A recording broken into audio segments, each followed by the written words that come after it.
Now, Roger and Carol's eldest daughter, Lori Wright, is going to come now and give us a tribute to her dad.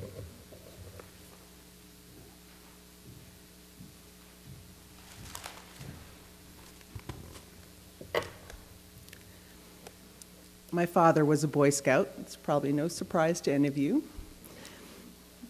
And a Scout leader. And the tone of his life was shaped by the motto, "Be prepared." That isn't going to surprise you, but what might surprise you is that my mother was a Boy Scout leader. Well before she had Boy Scouts. When she was 22, she was at a scouting convention in November of 1960. She met my father, and as he states it, he saw her from across the room, and he knew that she was the one. And even though he dated a number of women, and looking through the photo albums, there were a number of women. The minute he saw her, he was prepared to make her his wife. And I know this because I saw a picture of them a month later, and she's sitting in his grandmother's home surrounded by his grandfather and his mother, and he's holding her quite close. They were engaged within 3 months. Within a year, they were married, and 10 months later, they had twin girls. When I asked my mother how she felt through that kind of whirlwind courtship, she said, "I was overwhelmed that I would be loved so much. I knew he would always be true." To understand my father, you have to know his upbringing. My father was born in Grace Hospital in Windsor, July 19th, 1939, to a young widow. He never knew his father, as his father died from appendicitis months before he was born. Times were hard. My grandmother had a 2-year-old boy named Ron and a newborn.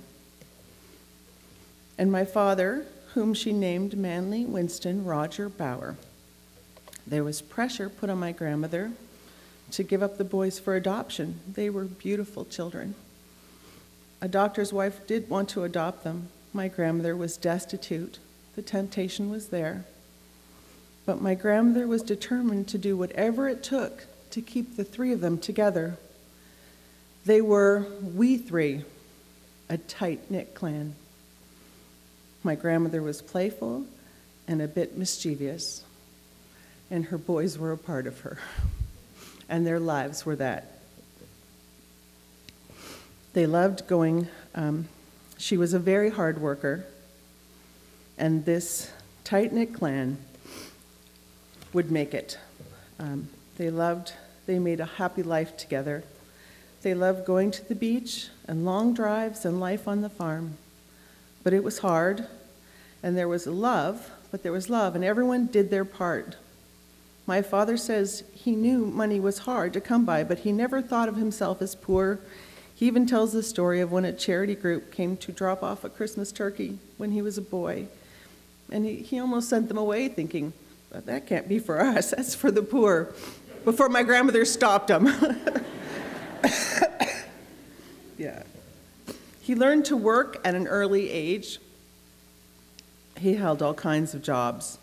But most significant to my growing up was that he worked in a soda shop and learned the proper way to do dishes and get them done fast. We had that lesson many times. He could dry a stack of dishes like he was dealing a deck of cards. He could cook and clean and fix things, and he had to as a boy. That's part of their lives. I understand. And they played. They played together, his mother and his brother and himself. They did long Sunday drives, and they went to the beach, and he learned very early the importance of being a good provider and protecting your family. That was always a part of our lives. There's a picture in my parents' home my whole life of a destitute mother holding her child. He never forgot. My uncle tells me a funny story that will tell you a little bit about their lives. He had just gotten a new car. They had many, many, many junkers that they kept together by, whatever was available. But he had a new car, and my dad was so excited and asked if he could borrow it and pick up the girls and we'll have a night. So apparently he went out to pick up the girls, but the girls were not to be picked up. And he turned the corner too quickly and rolled the car. And this is how my uncle sums it up, and this is their life. So we just banged out the roof and on we went. And it sounded like that because things were not important. I don't know how many times my father said that. It's just a thing. It's just a thing. And things are important only to help people. Pardon me. So the three things I wanted to tell you about my father, and coming from this upbringing, the first thing was he was helpful, because what was laid on his life was this sense of people get in trouble and they need help. That never left him. And so if you knew my father, he always had some kind of emergency kit with a pen and a pad and a hanky and a comb and a Band-Aid and a screwdriver and a flashlight and a knife. And if you asked him for a thing, and you would, like a woman's purse, I don't know where he kept it all, he would produce it. And if you ever asked him for a balloon, he would have it in his pocket in the later years of his life, because he was prepared. And so we learned to rely on our father that way, as he was. And he was involved in community work because he knew that people needed help. He knew what it was like to have need. So he was a firefighter. He worked for Chrysler's all of his life. He was a firefighter. He taught first aid. He gave blood for 50 years. It's the timber of his life that people need help. So you have to prepare in advance. You can't just walk away and end up in a crisis. My dad was very playful, also part of his childhood. And so our experience in our home was of a dad who wrestled and played and danced and sang. And everybody said you wouldn't tell his story if you didn't talk about how he danced us around the room, and not me and my sister, but me and my sister and my brothers and my mom. Yeah. They're the childhood memories we would cherish. We knew that if we were out for a drive, and if we passed a park, we could always ask him to stop and play. That was on the agenda, always. Part of, even when you met Tanette, and they were, we always sang in the car.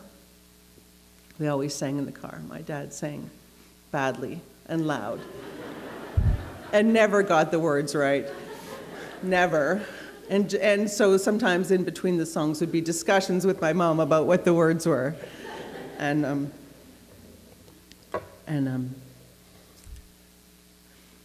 he bought us, just so you know about preparedness, songbooks, which we kept in the car. So the melody was never right, but we were getting sure about the words. And even I was saying, when he met Tanette, they were singing in the car. My new daughter-in-law. He was prepared, even for play. The last thing I want to tell you about my father is that he was wise. And we all have experiences of him telling us his life story. I had an extraordinary upbringing. I thank my grandmother for this, because I think about the three of them and how they were for each other, family. And so they listened to one another. And I had a father who, I remember at 7, him asking me, "Why do you think that?" Not telling me what to think, asking me, "Why do you think that?" Making me challenge my beliefs, making me think about what I thought about. And what my father always did was share his experience. So he would talk about his life story to us. And he was open about his vulnerability and about his weakness and about his mistakes. And I didn't know that was unusual, and I now do. So he would say to us that, and I did quote this in the paper, I can't believe they said this, but he would tell us that he was an angry man. And he would tell us in the way that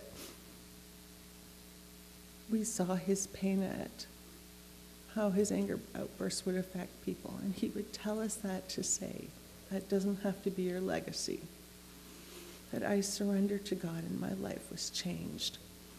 And the timbre of his life was he would tell us very vulnerable things about himself so that we would learn from his experience so that we could hold on to the truth.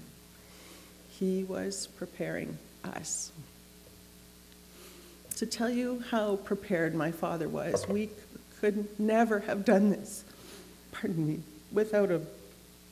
We just kept saying we could never have done this without him. There were packets of things, who to contact in case I passed away. All his things were in order. He was prepared in every way. He was ready.